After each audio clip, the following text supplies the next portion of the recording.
today we have a Lockheed L-18 Lodestar to try out on our next leg of the Highway 1 road trip here in New Zealand.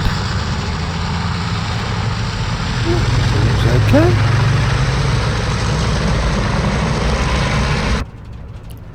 Right then,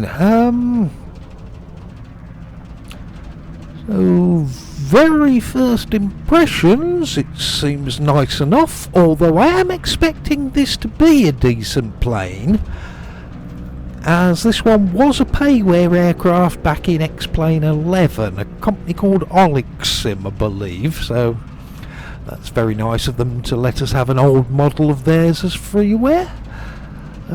Tail dragger, so probably not going to be one of my favourite planes ever, but yeah, let's see what it's like to fly. Turn round and we'll get on the way. Said it. Ooh, stop! Oh God, stop! Oh Jesus! Okay, obviously quite a bit of inertia created there in that turn, which wouldn't stop. So technically, I think I've just ground looped a plane whilst taxiing, haven't I? Now that's a talent. Not everybody can do that. Okay, so we've got 3 stages of flap. So we'll just do 1 for takeoff. Just have a quick look. Yeah, all the gauges crisp, readable. Okay, well, let's see what it's like to fly, though. That's the important bit, isn't it?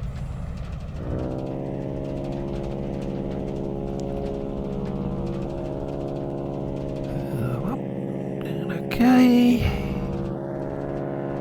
Bit of crosswind pushing us sideways, but such is life. We're up, we are flying.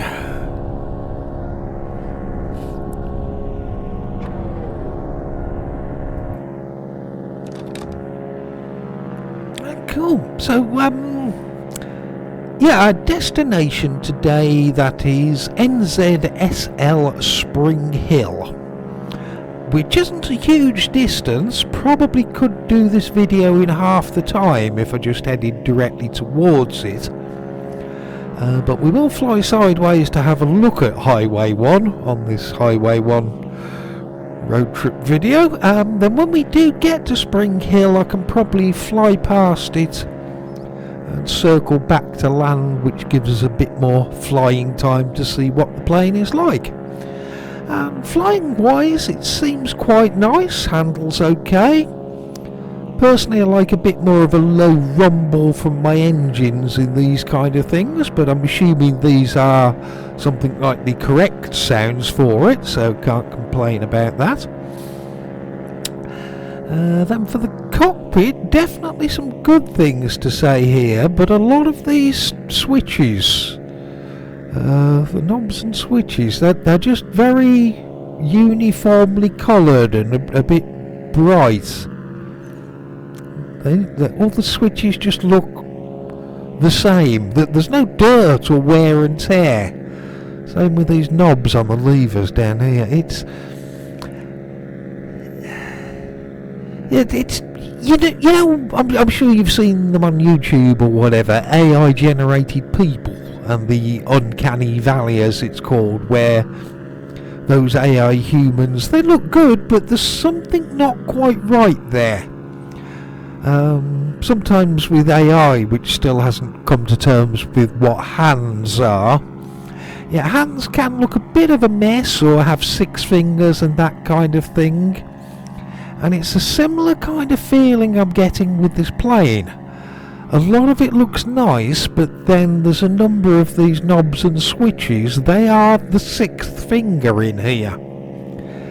As all of that stuff, it's things you interact with when taking a flight, so it's not exactly easy to ignore.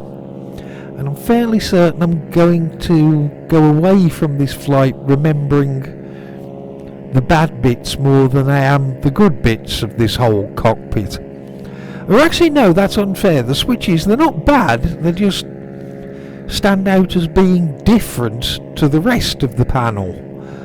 Some other things in here with, you know, the switches overly bright and clean texturing of them. So yeah, I'm thinking not really a fan of this aircraft now that I've been in it for a few minutes. Actually, that's a good way of putting my feelings into words. This plane doesn't seem to be consistent all the way through.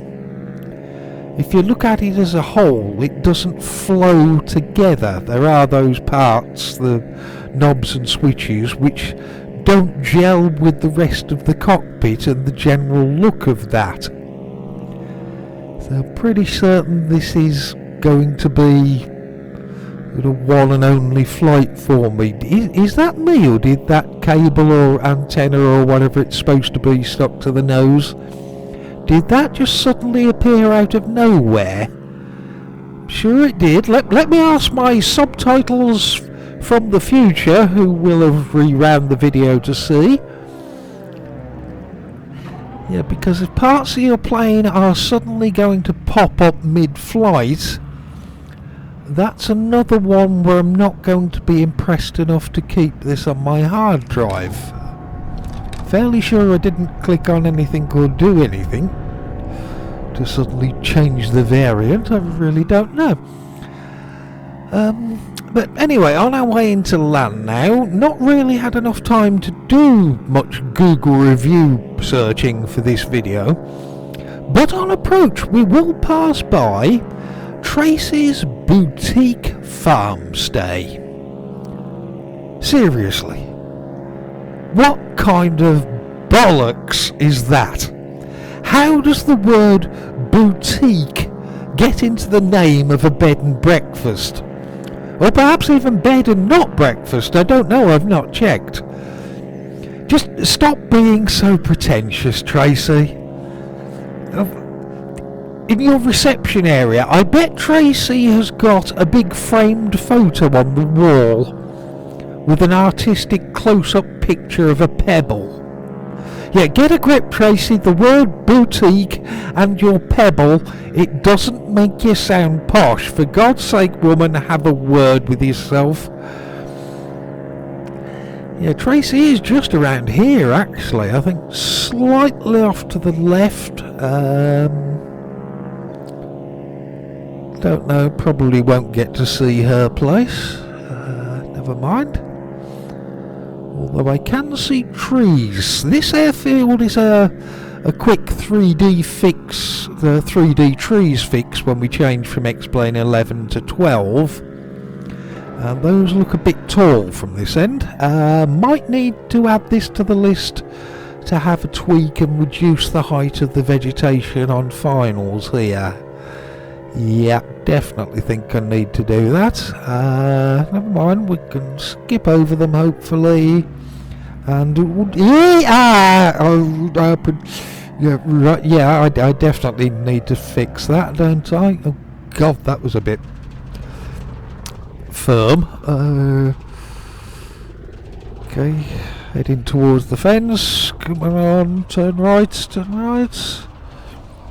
Now stop turning right.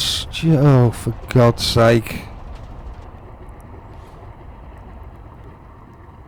2 ground loops in 1 video. Yeah, I'll fix that vegetation so that will be lower soon, so we can pretend I didn't run into that. That wasn't the softest of touchdowns, was it? And then really trying hard to turn right. Actually, yeah, that fence over there, didn't touch that one. That's totally fine. I've just decided to reverse into that fence instead. Okay. Right then, so next leg of the New Zealand Highway 1 road trip complete. In an aircraft which I'm not really a fan of, to be honest. There's enough good stuff where I can see why people might enjoy it, but I didn't. Yeah, never mind. Not everybody likes everything, do they? It's good to have a choice. So yeah, I'll see you again next time. Bye.